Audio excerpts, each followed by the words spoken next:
দর্শক, এবার একটু আমের ফলন নিয়ে খবর জানবো। সাতক্ষীরা থেকে যুক্ত হচ্ছেন সহকর্মী আমেনা বিলকিস ময়না। সারিকা, আমি দাঁড়িয়ে আছি লেক ভিউয়ের একটি আম বাগানে। এই আম বাগানটি অনেক বড় এবং এখানে অনেক সুস্বাদু আম আছে।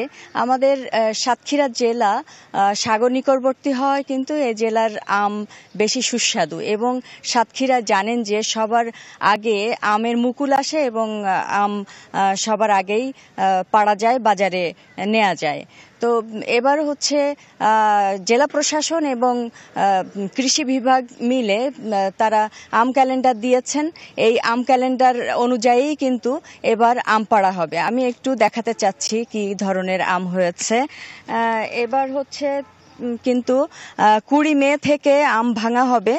20 মে আম ভাঙা হবে গোপালভোগ, 22 মে আম ভাঙা হবে গোবিন্দভোগ, 25 মে হিমসাগর খিরসাপাত, 30 মে ল্যাংড়া, 5 জুন আম্রপালি, 15 জুন ফজলি, 20 জুন হচ্ছে লতা, 25 জুন হাড়িভাঙা এবং 30 জুন আশ্বিনা।